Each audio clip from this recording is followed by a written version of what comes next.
الحمد لله نحمده ونستعينه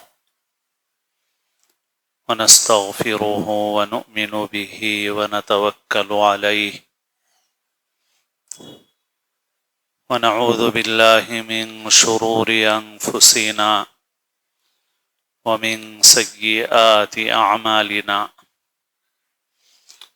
من يهد الله فلا مضل له ومن يضلل فلا هادي له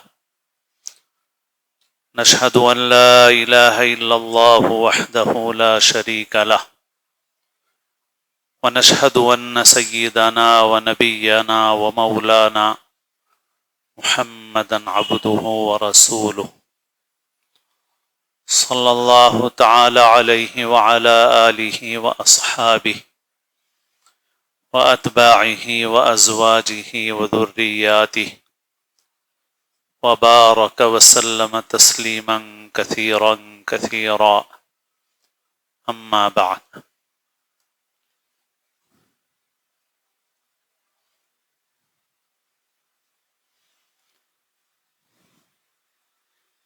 قابل احترام بزرگوں، عزیز دوستو،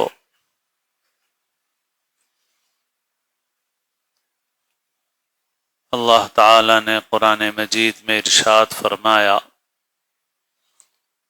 لقد من اللہ علی المؤمنین اذ بعث فیہم رسولا،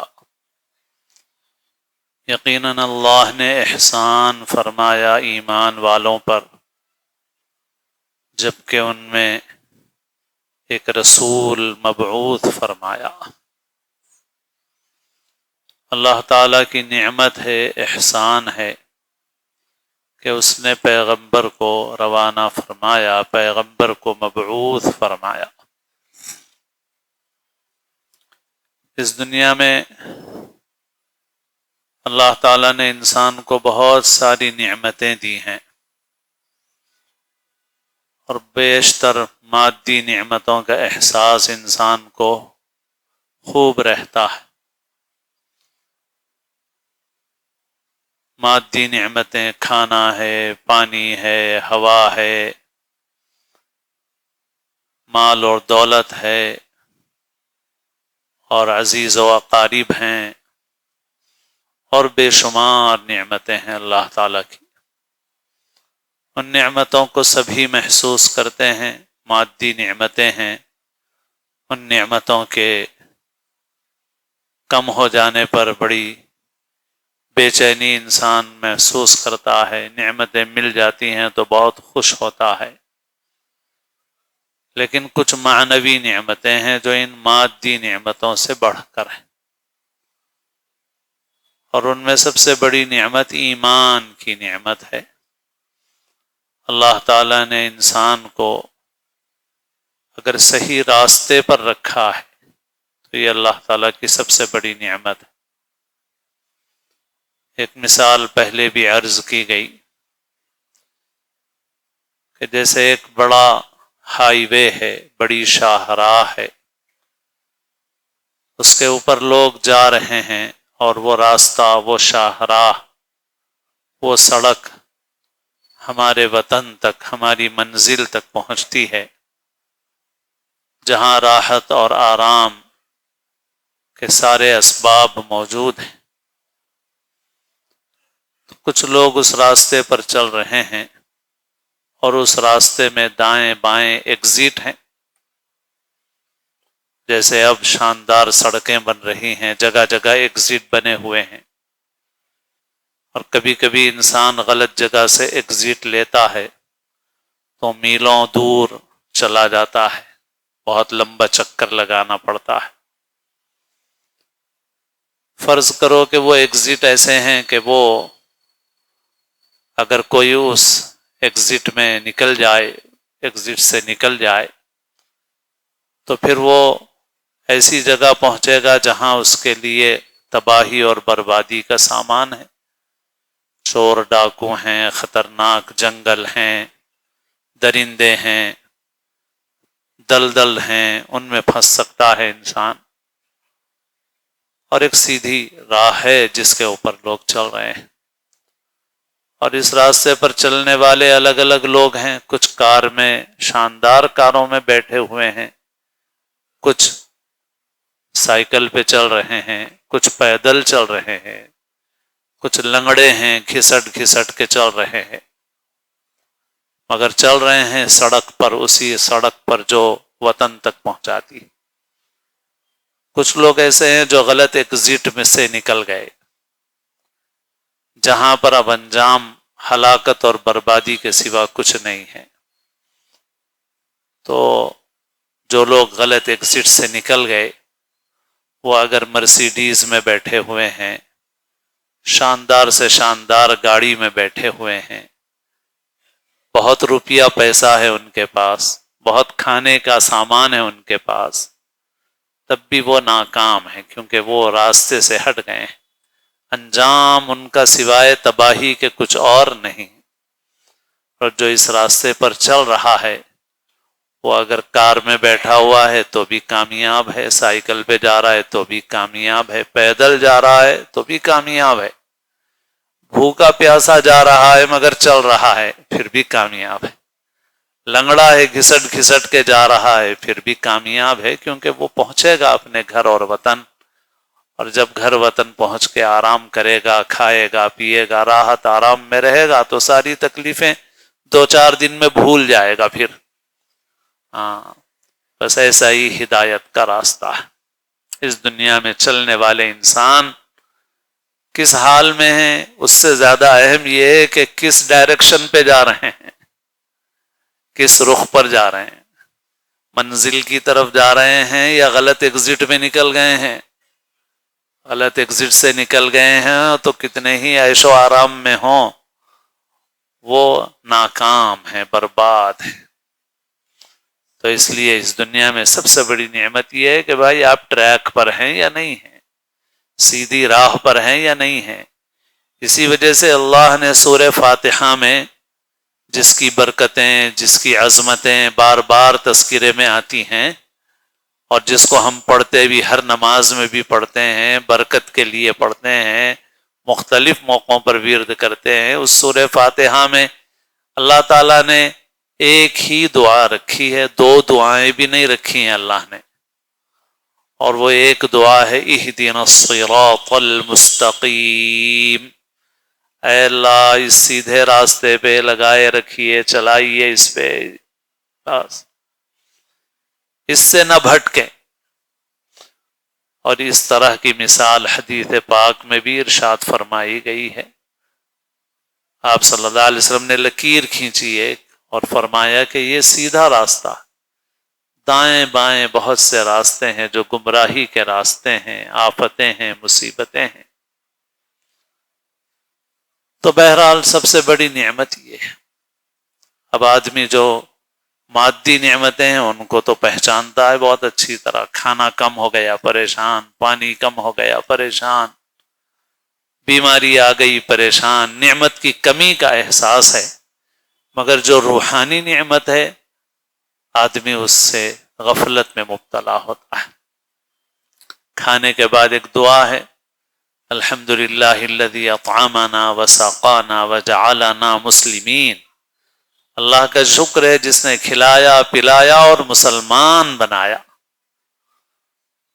تو ایک صاحب نے جو ڈاکٹر تھے، ایک بڑے عالم اور بزرگ سے پوچھا کہ یہ جوڑ سمجھ میں نہیں آتا ہے، کھانے پینے کے بعد کھانے پینے کا شکر ادا کریں گے، کھانے پینے کے بعد اس بات کا شکر کہ اللہ آپ کا شکر ہے آپ نے ہمیں مسلمان بنایا، یہ دونوں کا کیا جوڑ ہے؟ تو انہوں نے فرمایا کہ بہت اچھا سوال کیا، جو کھانے پینے کی نعمت ہے اس کا تو انسان احساس کر کے بار بار شکر کرتا ہے، کھانا مل جائے شکریہ ادا کرتا ہے، پانی ٹھنڈا مل جائے اور زیادہ پیاس کے بعد ملے الحمدللہ کہتا ہے۔ مگر جو عظیم معنوی نعمت ملی ہوئی ہے اسلام کی، ایمان کی، اس کا شکر انسان کرتا نہیں ہے جیسا کرنا چاہیے۔ تو اللہ تعالیٰ نے اپنی طرف سے یہ احسان فرمایا کہ اس کے ساتھ اس کا بھی جوڑ لگا دیا، کیونکہ جس نعمت کا شکر کرو گے اس نعمت میں ترقی ہوگی، کھانے پینے کا شکر کرو گے تو کھانے پینے کی نعمت میں ترقی ہوگی، اسلام اور ایمان کی نعمت پر اللہ کا شکر ادا کرو گے تو اس نعمت میں ترقی ہوگی۔ تو بہرحال سب سے بڑی نعمت یہ ہے۔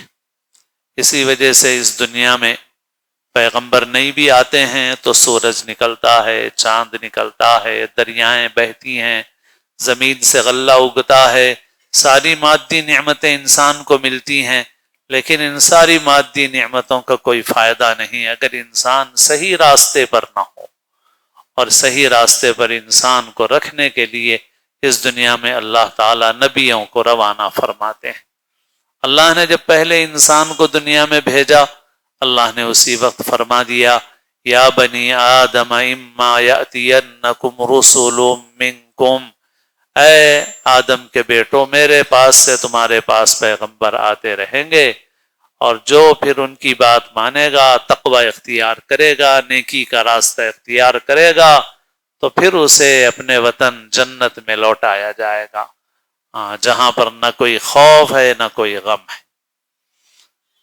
تو پیغمبر آتے رہے، اور سب سے اخیر میں ہمارے نبی، ہمارے آقا، ہم سب کے محسن سیدنا محمد الرسول اللہ صلی اللہ علیہ وسلم اس دنیا میں تشریف لائے، اور اللہ نے آپ کو آخری پیغمبر بنا کر بھیجا۔ آپ کے بعد دنیا میں کسی قسم کا کوئی پیغمبر آنے والا نہیں۔ اس کو عقیدہ ختم نبوت کہتے ہیں۔ آپ خاتم النبیین ہیں، آخری نبی ہیں۔ آپ نے صاف فرما دیا، لا نبی بعدی، میرے بعد کوئی نبی آنے والا نہیں۔ اسی وجہ سے اس امت میں بہت سے اختلافات ہیں، لیکن ایک جماعت جو لوگوں کو ایسا غلط باور کراتی ہے کہ ہم بھی مسلمانوں کے فرقوں میں سے ایک فرقہ ہیں، لیکن وہ مسلمانوں میں سے نہیں ہیں، وہ قادیانی ہیں۔ کیونکہ قادیانی غلام احمد کے متعلق یہ مانتے ہیں کہ غلام احمد نعوذ باللہ نبی ہے، اور وہ آخری نبی ہے، نعوذ باللہ،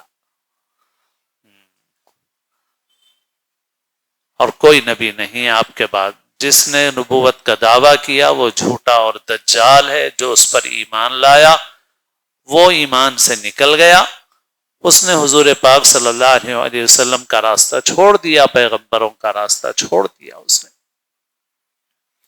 اسی وجہ سے کوئی نبوت کا دعویٰ کرے تو اس سے دلیل بھی پوچھنا جائز نہیں ہے، ورنہ ایمان نکل جائے گا کہ بھئی تمہاری نبوت کی دلیل کیا ہے، کیونکہ اس کا مطلب یہ ہے کہ یہ سمجھتے ہیں کہ نبی آ سکتا ہے، نبی آ ہی نہیں سکتا کوئی۔ تو غرض آخری نبی ہمارے آقا سیدنا محمد الرسول اللہ صلی اللہ علیہ وسلم، اللہ نے آپ کے ذریعے سے ہم پر احسان فرمایا اور ہمیں سیدھی راہ پر لگایا۔ آج 14 صدیاں گزر گئی ہیں، مگر ان کی قربانیوں کے صدقے میں، ان کا ساتھ دینے والے صحابہ کرام کی قربانیوں کے صدقے میں، آج 1400 برس گزرنے کے بعد دنیا کے ہر خطے میں مسلمان ایک اللہ کی عبادت اور بندگی میں مصروف ہے، چاہے اس کے اندر کتنی ہی خرابیاں پیدا ہو گئی ہوں، مگر وہ مسلمان ایک اللہ کے سوا کسی کی عبادت کرنے والا نہیں ہے۔ بہت ساری کمیاں پیدا ہو گئی ہیں، مگر وہ چھوڑنے کے لیے تیار نہیں ہے اس کو۔ اور دیکھو کہ کیسے کیسے حالات دنیا میں اور ہمارے ملک میں بھی، جہاں پر ظلم حد سے گزر رہا ہے، وہاں پر بھی ایسے حالات پیش آ رہے ہیں کہ ابھی اسی ہفتے عشرے میں یہ خبر آئی کہ ہمارے ملک کے شمال میں جن ریاستوں میں مسلمانوں پر شدید ظلم کیا جا رہا ہے، مسلمان 5-10 منٹ کی نماز اگر سڑک پہ کچھ مصلی آ جاتے ہیں تو ان کو مارا جاتا ہے، کیس کیا جاتا ہے، جیلوں میں ڈالا جاتا ہے۔ اور اس وقت دیکھیے 1 مہینے تک ایک ایسی یاترا چلتی رہی کہ ساری ٹریفک متاثر رہی، تو ظاہر ہے یہ ناانصافی ہے۔ حکومت تو اللہ تعالیٰ بدلتے رہتے ہیں، لیکن افسوس ہے کہ لوگ مذہب کا نام لیتے ہیں اور انصاف کرنے کے بجائے ظلم کا راستہ اختیار کیے ہوئے ہیں۔ لیکن ان حالات میں بھی آپ دیکھیے، ابھی خبر آئی کہ الہ آباد کی عدالت میں ایک فیصلہ ہوا 2 بہنوں کے حق میں، جو 5 سال پہلے ہی انہوں نے اپنے اسلام کا اظہار اپنے خاندان کے لوگوں کے سامنے کر دیا تھا۔ 5 سال سے ان کے گھر کے لوگوں نے ان بچیوں کو، جو جوان پڑھی لکھی بچیاں ہیں، ان بچیوں کو گھر میں قید رکھا اور ان کو ان کی مرضی کے مطابق زندگی گزارنے نہیں دی، لیکن اتنے سخت حالات میں بھی وہ بچیاں قائم ہیں اپنے اسلام پر، اپنے دین پر، اپنے ایمان پر، اور وہ اسے چھوڑنے کے لیے تیار نہیں ہے۔ عورت ذات ہے مگر ایمان کی یہ مضبوطی ہے کہ اتنے مخالف حالات میں بھی وہ اپنے ایمان پر جمے ہوئے ہیں۔ تو یہ ایمان کی عظیم نعمت ہے، بہت بڑی نعمت ہے۔ اللہ تعالیٰ کا ہمیں شکر بھی ادا کرنا چاہیے، کیونکہ اللہ نے ہم کو مسلمانوں میں پیدا کیا۔ اگر ہم بالفرض کسی اور گھرانے میں پیدا ہوتے تو حق کو قبول کرنے اور حق پر قائم رہنے کے لیے ہم کو پتہ نہیں کیا قربانیاں دینی پڑتی ہیں، اور ہم وہ کر پاتے نہ کر پاتے۔ اللہ نے ہمیں خاندانی طور پہ مسلمان بنا دیا، ورنہ بات تو یہی ہے کہ جب آدمی کسی اور ماحول میں پیدا ہوتا ہے پھر اسے چھوڑ کر صحیح راستے کو اختیار کرنا آدمی کے لیے بہت مشکل ہوتا ہے، بہت بڑا امتحان ہے وہ۔ اسی وجہ سے یہ ایمان ایسی چیز ہے کہ اگر 70 برس کا مجرم بھی ایمان کو اختیار کر لیتا ہے، اس کے سارے گناہ دھل جاتے ہیں، اس سارے گناہ دھل جاتے ہیں، کیونکہ یہ معمولی قربانی نہیں ہے۔ یہ اپنے گھر کو چھوڑنا، اپنے خاندان کو چھوڑنا، جس ماحول میں پیدا ہوئے، جس ماحول میں پلے بڑھے، اس کو چھوڑ کر کے صحیح راستے کو اختیار کرنا معمولی چیز ہے۔ تو بہرحال یہ ایمان کی عظیم نعمت ہمیں حضور کے ذریعے سے ملی۔ اسی وجہ سے حضور پاک صلی اللہ علیہ وسلم کا اس دنیا میں تشریف لانا بہت بڑی نعمت ہے، کیونکہ اس نعمت اسلام، اس نعمت ایمان، اس ہدایت کی نعمت کا ذریعہ کون ہے؟ جناب محمد الرسول اللہ صلی اللہ علیہ وسلم۔ اس لیے آپ کی تشریف آوری سب سے بڑی نعمت ہے۔ اسی وجہ سے اللہ نے اسے منّا کے لفظ سے ذکر فرمایا، لقد من اللہ علی المؤمنین، کہ اللہ نے ایمان والوں پر احسان فرمایا۔ اب ہر نعمت کا شکر لازم ہے، تو اس نعمت اور اس احسان کا بھی شکر لازم ہے۔ آپ صلی اللہ علیہ وسلم کے بنیادی طور پر 3 حق بیان کیے گئے ہیں۔ آپ کی عظمت دل میں ہو، آپ کی محبت دل میں ہو، اور آپ کی اطاعت اور فرما برداری کی جائے۔ بہت آسان باتیں ہیں، ایسے الفاظ ہیں جو ہر عام مسلمان بھی ان کو سمجھتا ہے اور محفوظ رکھ سکتا ہے۔ حضور پاک صلی اللہ علیہ وسلم کی عظمت، حضور پاک صلی اللہ علیہ وسلم کی محبت، حضور پاک صلی اللہ علیہ وسلم کی اطاعت، تینوں چیزیں ضروری ہیں، تینوں چیزیں ضروری ہیں۔ مگر ہم مسلمانوں میں اصل دین پر توجہ، ایک دوسرے کو طعنہ دینا، طنز کرنا، ایک دوسرے پر الزام لگانا، ایک دوسرے کے متعلق بدگمانی کرنا، یہ عام ہو گیا۔ لیکن ہم میں سے ہر شخص کو اپنی اپنی آخرت کی فکر کرنی، بھائی میں کامیاب ہوں، میں آخرت میں کامیاب ہو جاؤں، تو ہم میں سے ہر شخص کو یہ فکر کرنا ہے کہ میرے اندر یہ تینوں باتیں ہوں۔ ایک، حضور کی عظمت دل میں ہو۔ اللہ نے دنیا میں پیغمبر بھیجے، اور پیغمبروں میں سے بعض کو اللہ نے بعض پر فضیلت دی۔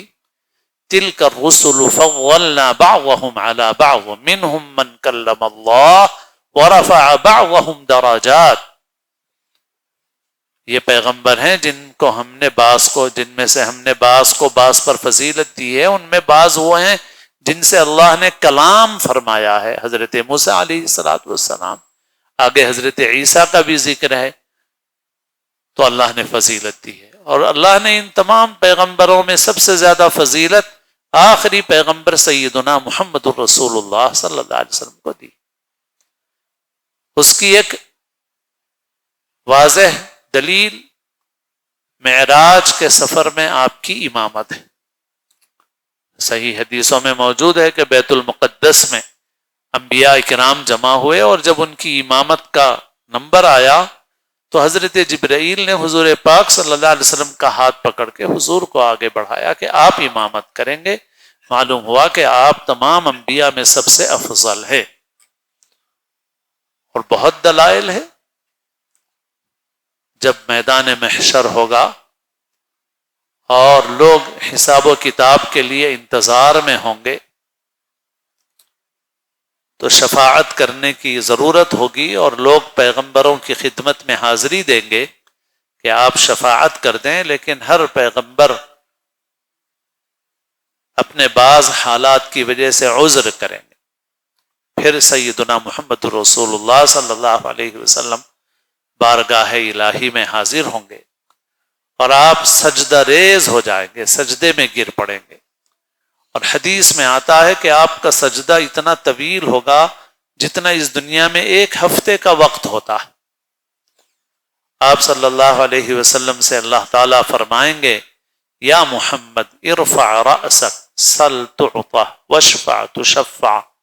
اے محمد صلی اللہ علیہ وسلم اپنا سر اٹھائیے، سوال کیجئے عطا کیا جائے گا، اور شفاعت کیجئے آپ کی شفاعت قبول کی جائے گی.